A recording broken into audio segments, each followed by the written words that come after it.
I'm a wildlife photographer. It's a career built on patience, stillness, and the ability to become just another silent, uninteresting part of the landscape. I've spent weeks at a time utterly alone in the vast, remote corners of national forests. My only companions were the whispers of the wind and the patient clicking of my camera shutter. I've waited 14 hours in a cramped blind, motionless, just for a 3-second glimpse of a reclusive pine marten. That's how I thrive on that solitude, and how I love the deep, profound quiet of the wild. I always thought it's where I feel most myself. At least, it used to be. Now, the silence is the most terrifying thing I know because it's never truly silent. And the solitude is a lie because I am never, ever truly alone. This all started 3 months ago. I was on a long-term project in a massive, sparsely populated national forest. It's a primeval sort of place, full of ancient Douglas firs that tower like cathedral spires, their tops lost in a perpetual mist. My goal was to capture a portfolio of the elusive Cascade red fox, a beautiful but notoriously shy creature. For the first few weeks, it was business as usual. I'd rise before dawn, hike miles into the backcountry, and set up, waiting for the forest to offer up its secrets. One evening, I got the shot I'd been dreaming of. A magnificent male fox, the color of its coat was of a dying fire, paused in a sun-dappled clearing, its head cocked, listening. The light was perfect. The composition was something else. I rattled off a dozen frames, my heart soaring with that pure, electric thrill that only photographers know. Back at my base camp that night, I eagerly loaded the photos onto my laptop. I scrolled through, and there it was. The money shot. The fox was perfectly in focus. Its eyes were sharp and intelligent. The background was a beautiful, soft bokeh of green and gold. It was perfect, except for the smudge. In the upper right-hand corner of the frame, there was a strange, vertical blur of white light. It was out of focus, just an artifact, but it was annoying. It looked like a lens flare, but the sun was behind me. It made no sense. I checked the other frames.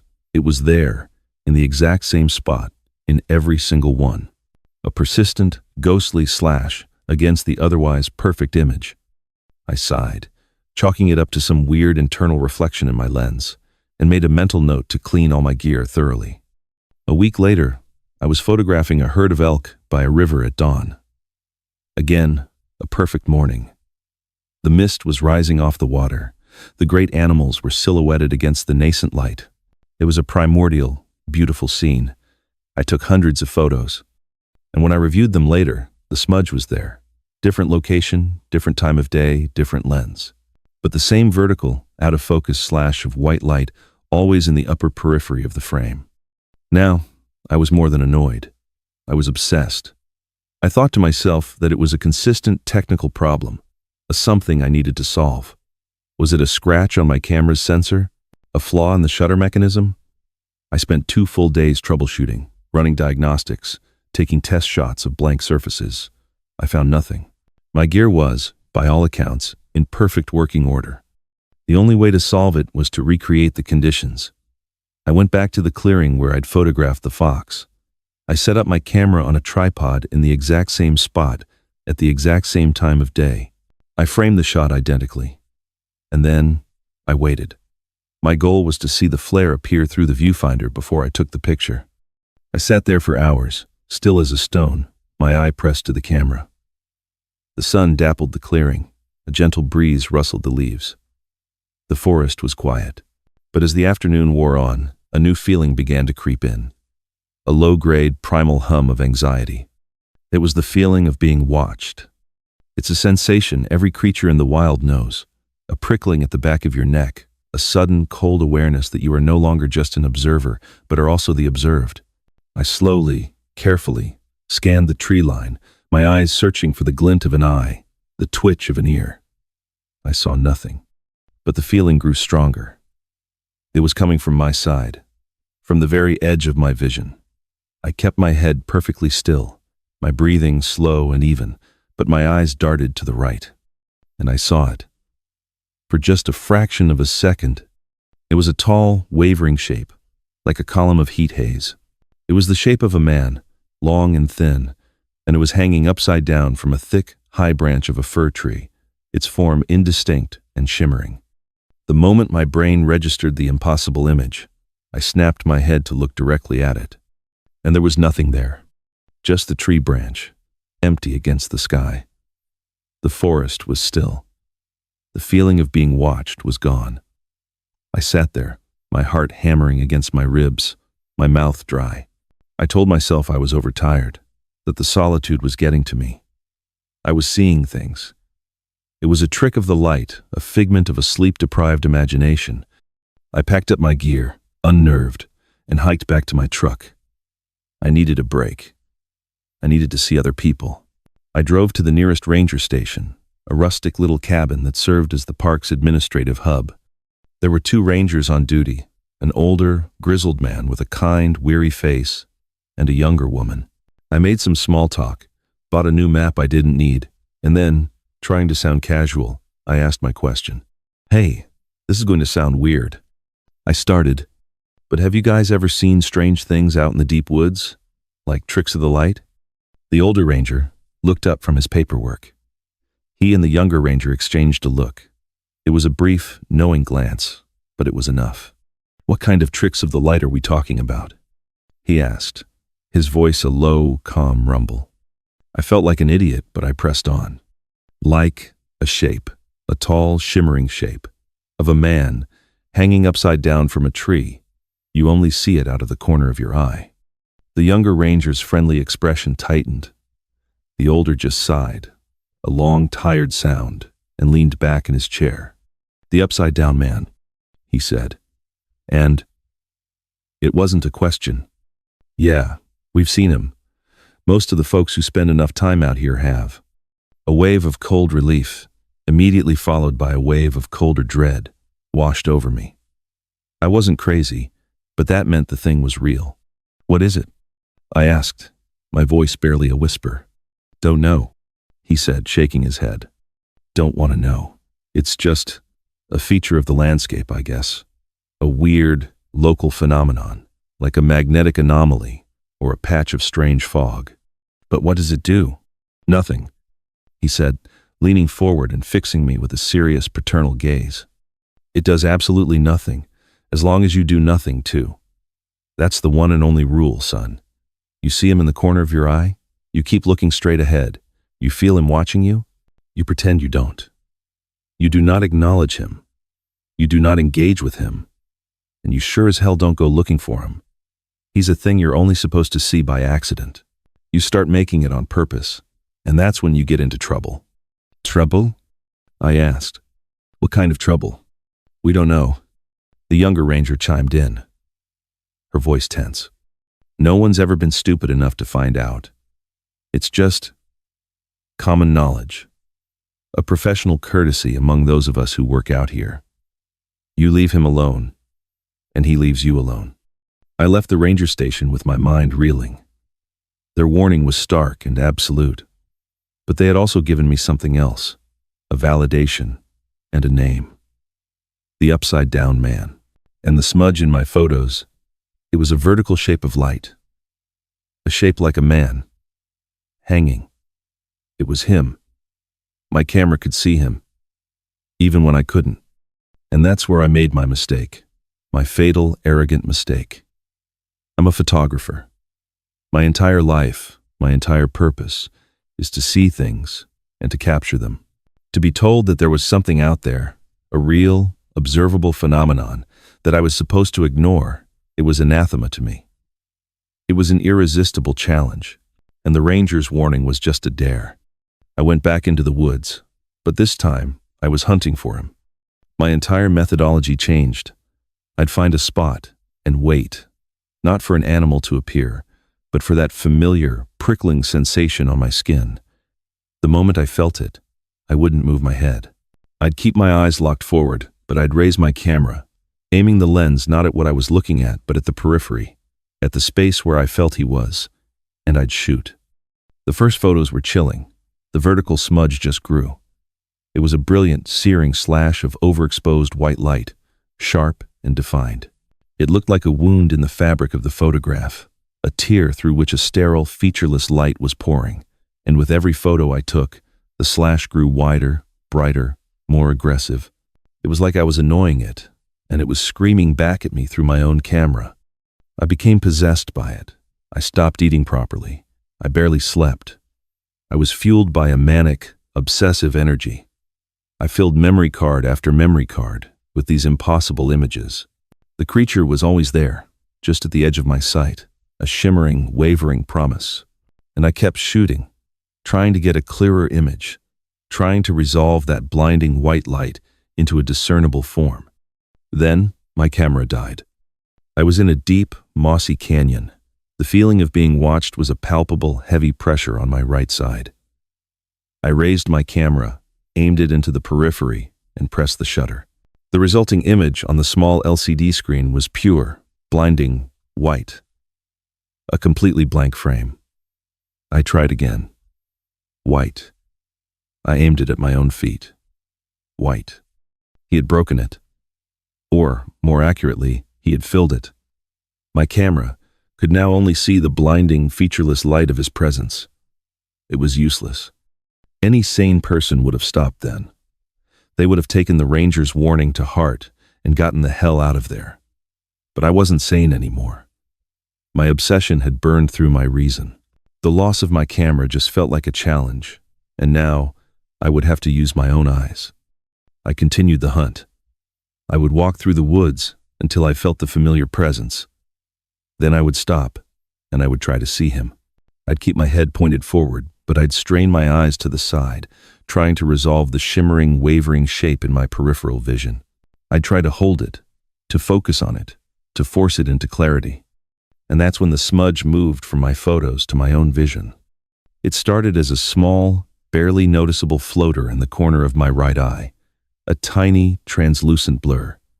I assumed it was an eye strain, but it didn't go away. And every time I went on one of my hunts, every time I tried to force my eyes to see the creature directly, the smudge would get a little bigger, a little more opaque. It was turning from a translucent blur into a patch of milky white fog. I was in the woods, trying to focus on the shimmering shape hanging from a distant branch, and as I strained, I saw the white fog in my own eye physically expand, spreading like a drop of milk in water. And I finally understood. With a clarity so profound and so terrifying it felt like a physical blow, I understood what was happening. It was that he couldn't be seen directly. His very nature was to exist at the edge of perception, and by trying to force him into the center, by trying to capture him, first with my camera, and then with my own eyes, I was violating the fundamental rule of his existence, and he was fighting back. He was erasing the part of my vision that I was using to see him. He was a blind spot, a living, predatory blind spot. And he was growing, feeding on my sight. The panic that hit me was unlike anything I have ever known. It was the terror of a man realizing the weapon he has been firing is powered by his own blood. I was deep in a remote wilderness, and I was going blind. I ran. It was a clumsy, stumbling, panicked flight. I tripped over roots I couldn't see properly, crashed through branches that seemed to come out of nowhere. The white fog in the corner of my eye seemed to pulse and swirl with every frantic beat of my heart. I finally made it back to my truck, my body bruised and scratched, my mind a screaming wreck. I drove out of that forest, and I have not been back. That was a month ago. The white patch in my vision hasn't gone away. I've seen 3 different ophthalmologists and a neurologist. They've run every test imaginable. My eyes, they tell me, are perfectly healthy. There is absolutely nothing physically wrong with them. They think I'm having a complex psychological episode brought on by stress and solitude. I knew it wouldn't be that easy. I thought the connection was through the photos. I thought they were the anchor. So, last week, I built a bonfire in my backyard. I took every memory card, every hard drive, every single print I had made of the white slashes, and I burned them. I watched until they were nothing but a pile of melted plastic and gray ash. I felt a sense of relief, exorcism, if I may say. It didn't work. He's not just in the forest anymore. He followed me home. He's here with me now, as I type this. Not in the room, Not in the house. He's in the corner of my eye. I'll be sitting here, on my couch, and I'll get that old familiar prickling sensation, and I'll know. If I let my focus soften, I can see him. A tall, wavering, upside-down shape, shimmering at the very edge of my vision. Sometimes he's in the corner of the room. Sometimes, when I'm outside, he's hanging from a telephone pole. He's always there. A silent, constant companion. The Rangers were right. The only rule is to ignore him. And now, that is my life. I live in a state of constant, vigilant denial. I can never turn my head too quickly. I can never let my eyes wander. I have to consciously, actively not see the thing that is always there. Because I know that if I try to look at him, if I give in to that primal urge to face the thing that is watching me, the white fog in my eye will grow. And there's not much of my vision left to lose. So this is my warning. If you ever find yourself in the deep, quiet places of the world, and you feel a prickling at the back of your neck, and you see something impossible just at the edge of your sight, for the love of God, pretend you didn't. Look away. Keep looking straight ahead. Some things aren't meant to be seen, and they will take everything from you to make sure you can't. I found a weird photo in a book that I bought at a thrift store. I was thinking of posting this to our found photos, but I don't actually have the original photo anymore, so they'd remove my post. I'll try to describe everything as best I can. A week ago, I bought a copy of The Shining at our local thrift shop. When I got home, I realized there was a photo stuck in roughly the middle of the book. When I first looked at the photo, it looked fairly normal. A blonde woman and a dark-haired man with their arms around each other, standing in the middle of a room. Judging by the woman's poofy hairstyle, the floral wallpaper, and the poor quality of the photo, it was probably taken sometime in the 82nd or 92nd. I ended up using the photo as a bookmark, and that's when I started noticing some really off things about it. For one, there was another woman sitting on the couch behind the couple, but her face was blurry. Too blurry to be just chalked up to the quality of the photo. Maybe she'd been in motion, shaking her head or something, but it didn't really look like a motion blur. It looked more like a smudge. And there was a hand on the woman's shoulder that looked too small and slender to be the man's hand. I didn't think too much of it. But the next day, when I opened the book, well, this is going to sound crazy, but I swear the picture looked like it changed. The blurry-faced woman seemed to have two darker areas on her face, where her eyes should be, empty sockets. Behind the couple, there was something coming down from the ceiling. Two blurry, oblong, dark shapes. I guess I just missed those the first time. But the next time I opened the book, it changed again. The couple's smiles were so broad, they were almost uncanny. Their pupils were so big, their eyes almost looked black. The blurry-faced woman in the background was looking up at the ceiling, and those blurry oblong shapes, they were legs. Dark pants, men's shiny black shoes dangling from the ceiling. I slammed the book shut. I didn't want to see any more. I closed my eyes and rocked back and forth. I'm not crazy. The photo must have always looked that way. I just didn't look closely. It's a prank. It's a horror book after all. Some teenager must have generated a creepy AI photo and stuck it in. Or maybe they even stuck in multiple photos, and I'm getting confused which is which. I knew there was only one photo in the book, but my excuses helped, because I couldn't accept that the photo was changing. I tore up the photo and threw it in the trash, but the next morning the photo was sitting on the middle of my kitchen table, and it was definitely different. The couple's eyes were pure black, their grins stretched impossibly wide. The woman in the background was screaming, and the hanging man's legs were more in view. I could see up to his belt. The photo fluttered in my hands as I shook. No. No. No.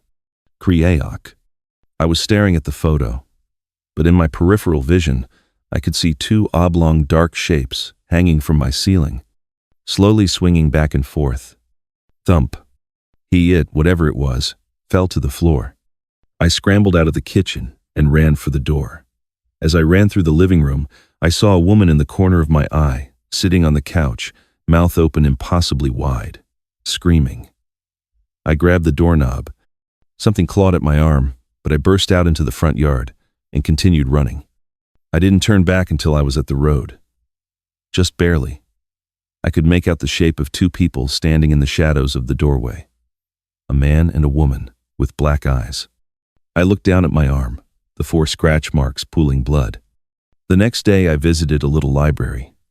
Shaking, I stuck the copy of The Shining inside, the photo neatly tucked in.